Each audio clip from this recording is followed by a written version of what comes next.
Right right Jayaram గారు నమస్తే. నా ఆడియో క్లియర్ గా ఉందా జయరామ్ గారు? జయరామ్ గారు, మనం ఎన్నికల్లో ఖర్చు, రాజకీయ పార్టీలు చేస్తున్నటువంటి ఇబ్బడి ముబ్బడి ఖర్చులు ఎప్పుడు మనం డిస్కస్ చేస్తూనే ఉంటాం. దాదాపుగా ఒక్కొక్క ఉప ఎన్నిక కూడా 100 కోట్లు ఖర్చు పెట్టిన చరిత్ర మన తెలుగు రాష్ట్రాల్లో చాలా సందర్భాల్లో మనం చూసిన సిచ్యువేషన్. కానీ ఇప్పుడు ఏకంగా అసలు ఈ స్థానిక సంస్థల ఎన్నికల్లో కూడా ఖర్చుకు సంబంధించినటువంటి అంశం తెర మీదకి వచ్చినటువంటి పరిస్థితి. చాలా క్వశ్చన్ వస్తుంది, కామన్ మ్యాన్ కి రాజకీయం దూరం అయిపోతుందా, రాజకీయాన్ని ఇంత గిరాకీ ఇంత కాస్ట్లీ చేసేసారా అనేటటువంటి కామెంట్స్ ఎక్కువగా వస్తున్నాయి. మీ ఒపీనియన్ ఏంటి జయరామ్ గారు? మీకు ప్యానెల్లో ఉన్న మిత్రులకు, జీ న్యూస్ ప్రేక్షకులకు విజయదశమి శుభాకాంక్షలు. సేమ్ టైం వచ్చేసి అభినందనలు కూడా.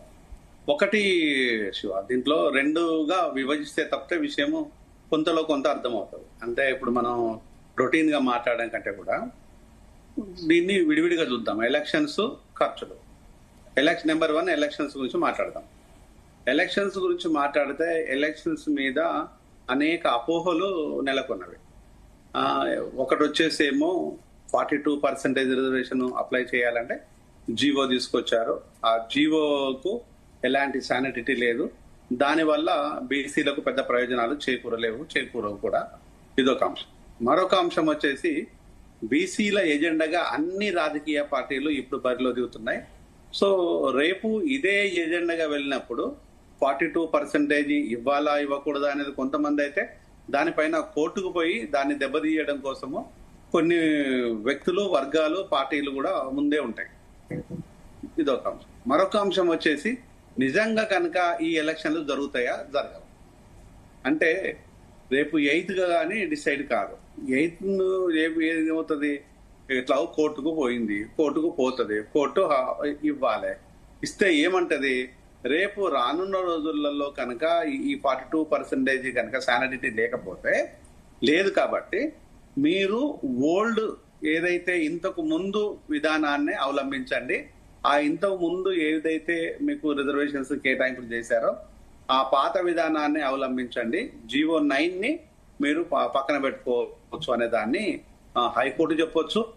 రానున్న కాలం లోపల హైకోర్టులో తేడాలు వస్తే సుప్రీంకోర్టు అదే చెప్పొచ్చు. దీనికి time taking process another 2 to 3 months పట్టొచ్చు, ఇంకెక్కువ కూడా టైం పట్టొచ్చు.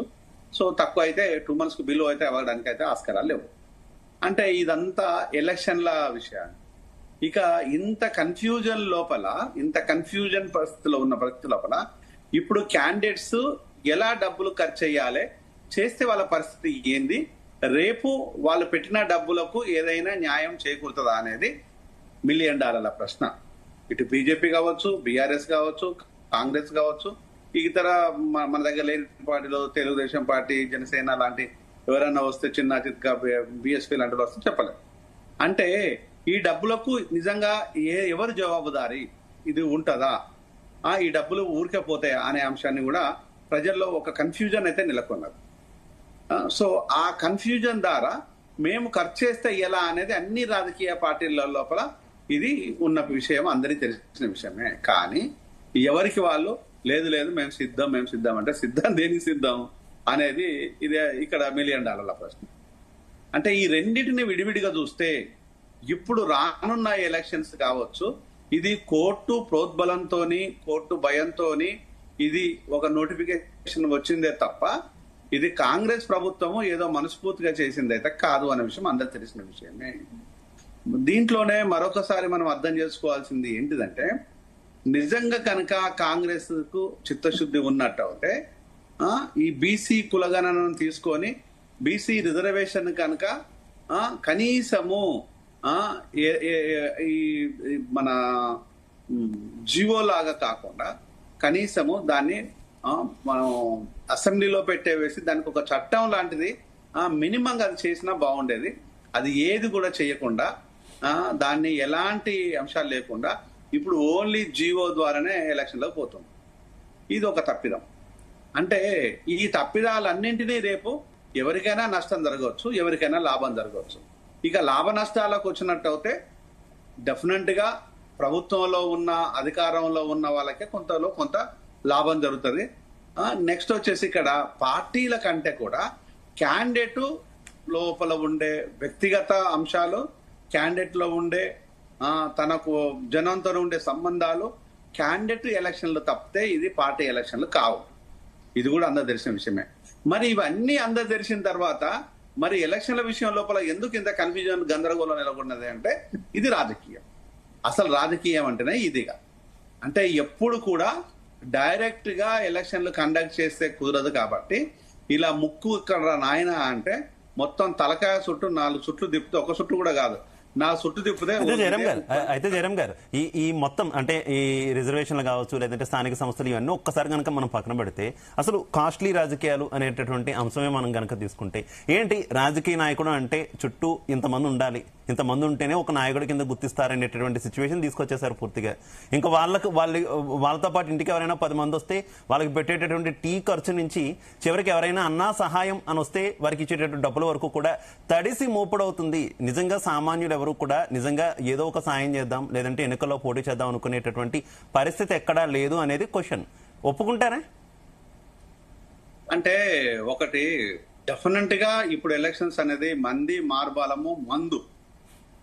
మార్బాలంతో పాటు మందు కూడా చాలా కీలకమైనది.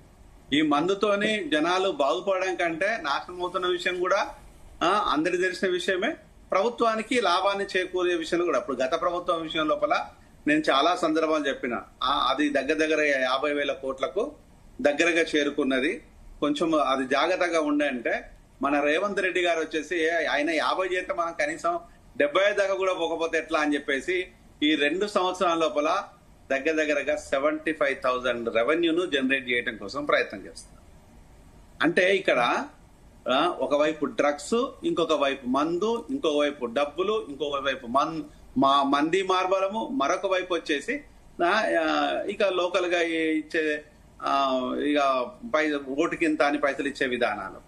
ఇవన్నీ తెలిసి కూడా రాజకీయాల్లోకి రావాలంటే పైసలు ఉండేవాళ్ళు, అక్కడ భూములను కొల్లగొట్టాలనుకునే వాళ్ళు, దాన్ని మేనేజ్ చేసుకునే శక్తి ఉండే వాళ్ళు మాత్రమే 10 రూపాయలు ఎక్కువైనా ఖర్చు చేస్తారు. కానీ నిజాయితీగా నీతితోనే రాజకీయాల్లోకి రావాలంటే ఇట్లానే ఉంటది. ఇప్పుడు అదే నిజాయితీగా ఉండే వాళ్లకు డబ్బులు ఎక్కడి నుంచి రావాలి, వాళ్ళు ఎక్కడ పెట్టాలి, సరే సప్పో చేసిన డబ్బుని మళ్ళీ అప్పును ఎట్లా తీర్చాలి, మళ్ళీ అవినీతి వైపు వెళ్ళాలి, మళ్ళీ భూముల వెంటనే పడాలి, లేకపోతే మరొక అంశం పైరవీలో ఇంక ఎక్సెట్రా జరగాలి. అది పాసిబిలిటీ ఉందా అంటే కాంగ్రెస్ మీద కాంగ్రెస్ ఇతర నాయకులు కాదు, కాంగ్రెస్ లో ఉండే మినిస్టర్లతో సహా కాంగ్రెస్ మీద ఇప్పుడు దుమ్మెత్తి పోస్తున్నారు. మరి దాన్ని మనం ఏం చెప్పలేం కదా. అంటే ఇప్పుడు ఏం జరుగుతుందంటే అప్పుడు కర్ణాటక విషయానికి వచ్చినప్పుడు 30% కమిషన్లు అంటే అది కాస్త ఇక్కడ ఇప్పుడు 50% చేరింది అనేది కాంగ్రెస్ లో ఉండే కొంతమంది అగ్రనాయకులు బహిరంగంగా చెప్తుంది. అంటే ఈ రోజు ఇంత అవినీతిమయమైన తర్వాత ఎలక్షన్స్ అనేది కాస్ట్లీగానే మారుతాయి. కాస్ట్లీగా మారితేనే ఇప్పుడు డబ్బులుండే వాళ్లకు ఎలక్షన్లకు ఈజీగా ఉంటది. అదే న్యాయబద్ధంగా ఉంటే న్యాయంగా ఉండే ప్రతి ఒక్కరు వచ్చి పోటీ చేస్తారు కాబట్టి ఆ న్యాయంగా ఉండే వ్యక్తులను తప్పియాలంటే ఇది కాస్ట్లీగా అవినీతి ఎలక్షన్లుగా మార్చడమే రాజకీయ నాయకులకు ఉండే ప్రధానమైన లక్షణం.